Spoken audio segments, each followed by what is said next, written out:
Hey guys, welcome back for another chemistry lesson. In this video, we're going to talk about the periodic trend of ionic radius. So, ions in the same group have the same charge. We have known this and thought about it since we learned about, bonding and stuff way back and naming. The trends in ions are not the same as the trends in a neutral atom. So, let's talk about it. Ion size increases down the column. That's the same, right? Because we're talking about adding an entire extra valence shell of electrons. So it's going to be bigger, right? Cations are smaller than their neutral atoms. So whenever I remove electrons from my sodium, it gets smaller, right?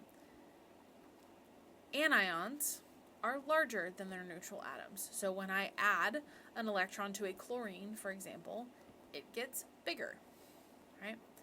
So cations are smaller than anions, with the exceptions of rubidium and cesium, which, Our larger positive charge gives us a smaller cation. So this is for isoelectronic species. So that means same electron configuration. So for things with the same electron configuration, a larger positive charge makes it smaller. So, for example, we have calcium and potassium. Both of them, when they become ions, have 18 total electrons. Our potassium is a 1+ ion.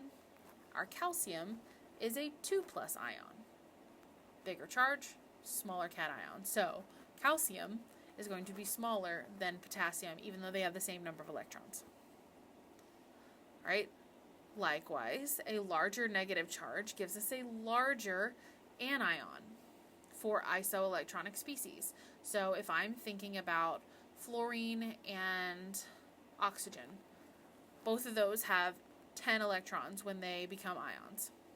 Fluorine is 1-, oxygen is 2-.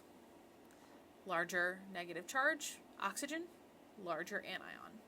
So here's a picture for you for the cations, right?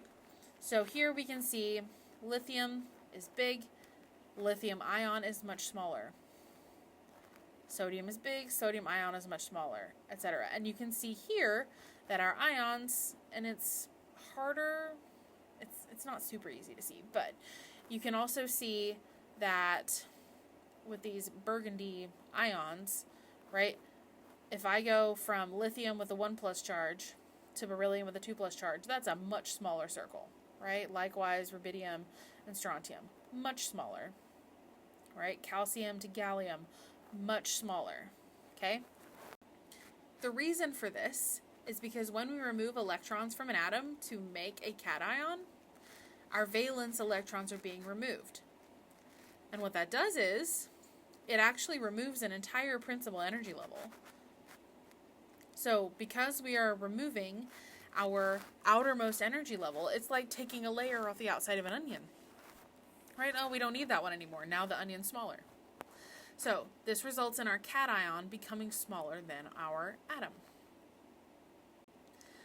So now we have this new set of valence electrons, because it used to be, let's say, the principal energy level 4. Well, now those are gone. So now the 3 is our principal energy level. That's our valence electrons.